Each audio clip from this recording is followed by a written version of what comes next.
Salut la school. Alors, petite vidéo astuce en réponse aux commentaires de Ghost Warrior qui disait si je pouvais expliquer un peu plus de détails pour de l'aberration chromatique.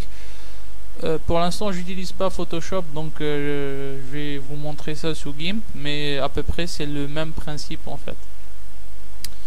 Alors, je vais ouvrir juste une petite photo ici ou une image que j'ai moi-même faite et que j'ai postée sur la school. Donc pour éviter un petit peu les problèmes de droit d'auteur, etc. Bref, donc vous dupliquez, soit vous dupliquez 3 fois l'image, et ou soit vous laissez, vous travaillez sur l'original. Alors moi je vais travailler sur l'original, et donc je vais aller dans couleur, et je vais aller dans components, et chercher le channel mixer. Ok, voilà. À ce moment-là, j'ai un mixeur de canal qui me permet, entre autres, d'isoler chacun des canaux. Donc, je vais mettre 0 dans le vert et 0 dans le bleu. Et là, vous pouvez voir que j'ai obtenu le canal rouge. Donc, je copie ça et je le mets à part. Donc, je reviens ici et je refais la même chose pour le vert. Donc, dans le rouge, je mets ça à 0. Dans le bleu, je mets ça à 0. Ok. Et là, j'ai du vert. Et enfin, même chose pour le bleu. Donc, color components channel mixer. Ça 0, ça 0. Ok. Et donc là, on a notre bleu.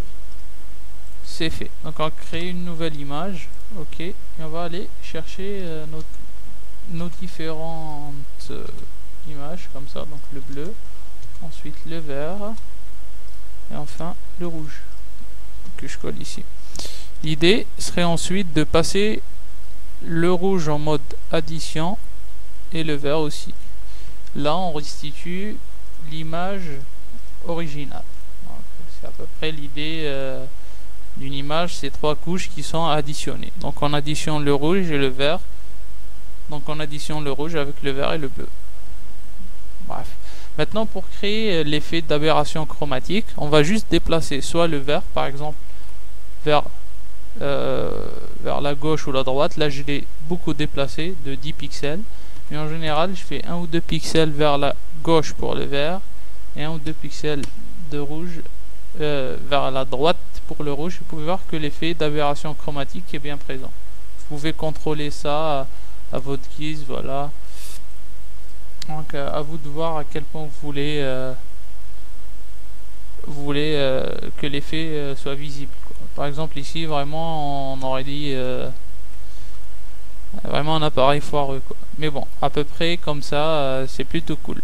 Donc voilà, j'espère que l'astuce vous aura plu. À plus.